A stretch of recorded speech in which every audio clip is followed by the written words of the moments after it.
नाज़रीन, हमें ज्वाइन किया है मरकज़ी रहनुमा PTI जनाब रऊफ़ हसन साहब।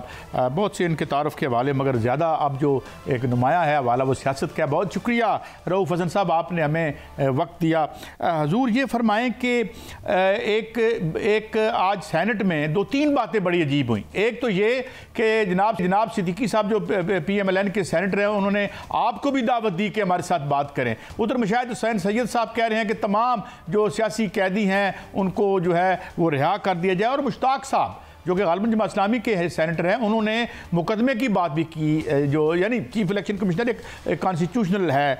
तो ये क्या कोई इसमें वाया मीडिया निकल सकता है? और इस पूरे बुरे हालात में कोई बैठ के बात आगे बढ़ती आपको नज़र आती है कि कम अज़ कम कुछ हुकूमत बने, कहानी आगे चले?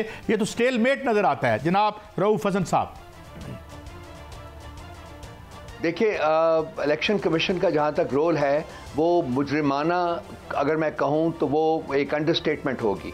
ये मुजरिमाना से भी बहुत ज़्यादा ग्रीवस और गंभीर किस्म का इनका रोल रहा है। और चीफ इलेक्शन कमिश्नर का जो कॉन्डक्ट है वो एक क्रिमिनल का है, एक मुजरिम का है। वो 2 साल से उसने PTI के खिलाफ महाज जो है वो कायम किया हुआ है इलेक्शन कमीशन के ऑफिस में, और वो हर तरीके से PTI को डेसिमेट करने के लिए पूरी कोशिश करता रहा है।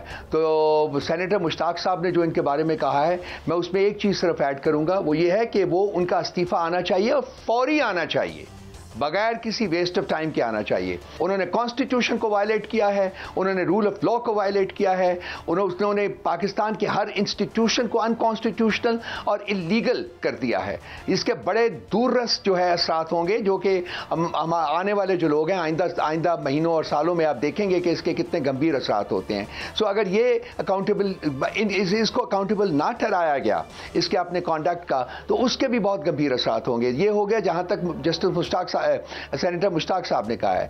जहां तक रहा ये जो दूसरा उन्होंने कहा है कि जी आप भी बात करें, ये करें, वो करें, मुशाहिद हुसैन साहब ने जो कहा है, तो मुशाहिद हुसैन साहब जो है वो विकेट के दोनों तरफ खेलने के आदी हैं जी, वो पुराने खिलाड़ी हैं और उनकी कोई बात जो है वो हम सीरियसली नहीं लेंगे और हम किसी ऐसी फोर्स के साथ एंगेज नहीं करेंगे जिसका कॉन्डक्ट नॉन डेमोक्रेटिक रहा हुआ है, नॉन कॉन्स्टिट्यूशनल रहा हुआ है और वो अपने आप को कानून से बालातर समझते हैं।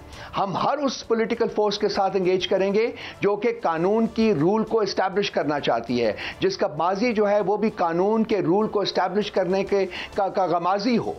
हम PMLN जैसी कुव्वत के साथ बिल्कुल एंगेज नहीं करना चाहेंगे इस मरहले के ऊपर, क्योंकि जिस तरीके से वो वापस आए हैं, जिस तरीके से नवाज शरीफ के मुकदमात जो हैं वो खारिज किए गए हैं, जिस तरीके से उनको बादशाह ममलिकत बनाने की कोशिश की जा रही है और वो अपनी सीटें तक जीत नहीं सका वो शख्स, ये काबिल मुज़म्मत है, इंतहाई सख्त अल्फाज में काबिल मुज़म्मत है।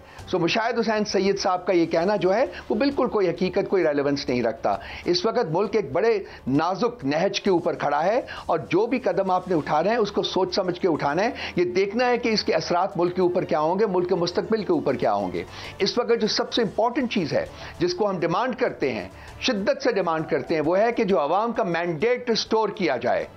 अवाम ने जिस पॉलिटिकल पार्टी को वोट दिया है उसका मैंडेट स्टोर किया जाए और उसको हुकूमतें बनाने का मौका दिया जाए। ये पाकिस्तान के लिए सिर्फ और सिर्फ एक रास्ता है आगे बढ़ने का, वो है अवामी मैंडेट का एहतराम और उसकी रेस्टोरेशन और उस पॉलिटिकल पार्टी को हुकूमत बनाने का मौका देना चाहिए जिसको कि ये मैंडेट मिला है, और वो पार्टी तहरीक इंसाफ है और वो लीडर इमरान खान है। अच्छा रऊफ़ साहब, अभी बात होती है बहुत लोगों से और वो नेचुरली एक आया आवाम का जो रिस्पांस आया और इवन जो बल्ले का डिसएडवांटेज था वो भी हमें नलीफाई हुआ और वो हम देखते हैं कि ऑफसेट होके रह गया। लेकिन मसला ये है कि एक सवाल मैं आपसे पूछना चाहता हूँ, क्योंकि लोग कहते हैं कि जी जो वोट मिला है PTI को, ये प्रो नहीं था, ये एंटी था। अब एक अपोलोजेटिक उसकी आप कह लें, एक एक्सप्लेनेशन, तो आप ये समझते हैं कि बेसिकली ये बेजारी का वोट था या आपका कोई प्रोग्राम ऐसा है जो आप समझते हैं कि you can take us out of this quagmire? देखिए मेरे भाई, खान साहब की पॉलिटिकल स्ट्रगल जो है वो 28 साल पर मुहित है। वो पॉलिटिकल बिल्डरनेस में भी रहे हैं, उसके बावजूद उन्होंने हिम्मत नहीं हारी और वो इसके मुल्क के बारे में जो उनके ख्यालात हैं वो भी किसी से छुपे हुए नहीं हैं। वो मुल्क में कानून की बालादस्ती के कायल रहे हैं और वो इस बात के ऊपर कभी यकीन रखते हैं कि मुल्क के आवाम के तमाम तबकात को, अमीर हो या गरीब हो, ताकतवर हो या कमज़ोर हो, उसको कानून के ताबे होना चाहिए। हमारी स्ट्रगल जो है उनकी, खासकर अंडर हिज लीडरशिप, हमारी स्ट्रगल उन फैक्शंस के खिलाफ है, उन पार्टीज़ के खिलाफ है, उन अफराद के खिलाफ है जो अपने आप को कानून से बालातर समझते हैं। और यही वो वजूहात थी जिसकी वजह से उनकी हुकूमत को भी उल्टाया गया। और भी थे इसके साथ साथ और भी वजूहात थी, लेकिन ये सबसे बड़ी वजह थी। ये कहना कि ये सिर्फ नेगेटिव वोट है, मैं उससे ज़्यादा बिल्कुल एग्री नहीं करता। ये खान साहब का जो विजन है, खान साहब के जो आइडियल्स हैं, ये उनकी वजह से इतनी बड़ी तादाद में इस मुल्क के लोगों ने खान साहब के ऊपर अपने फेथ का इजहार किया है और फेथ रिपोज किया है। और वो चाहते हैं, देखिए मैं आपको एक बात बताता हूँ ज़ाती, कल यहाँ मैं बैठता हूँ सेंट्रल सेक्रेटेरिएट पे, हमारे पास लोग आते रहे, कल भी को 1500, 2000, 2500 बंदा आया और वो मुल्क के दूर दराज लोगों से आ रहे, इलाकों से आ रहे हैं। और वो हमें क्या कहते हैं, एक मैसेज सिर्फ देते हैं कि जी आपने कॉम्प्रोमाइज़ नहीं करना, आपने कॉम्प्रोमाइज़ नहीं करना। यानी कि ये जो स्ट्रगल है, ये जो जद्दोजहद है जो हम कर रहे हैं, जो पीटीआई कर रही है, उसके जो ताने बाने वो आवाम ने अपने हाथों में लिए। उन्होंने कहा हम इसको लेके चलेंगे, तो ये नेगेटिव वोट नहीं है। अच्छा, एक बात और, चूंकि मैं चाहता हूं मैं मैक्सिमम फायदा उठाऊं आपकी मौजूदगी का। 180 सीटें मांग रहे हैं इन टोटो, आप कहते हैं हमारी टोटल 179 है। फिर आपने एक दो पार्टियों से इत्तेहाद करके अब आप क्लेमेंट हैं कि आपको रिजर्व सीट्स भी दी जाएं। किस हद तक आप ऑप्टिमिस्टिक हैं कि ये आपको मिल पाएंगी ये सीटें? देखिए जी, जो पहले भी मैंने आपके पहले सवाल के जवाब में भी कहा है कि जो इलेक्शन कमीशन का कॉन्डक्ट रहा हुआ है, जो चीफ इलेक्शन कमिश्नर का रोल रहा हुआ है, वो क्रिमिनल है, वो मुजरिमाना है।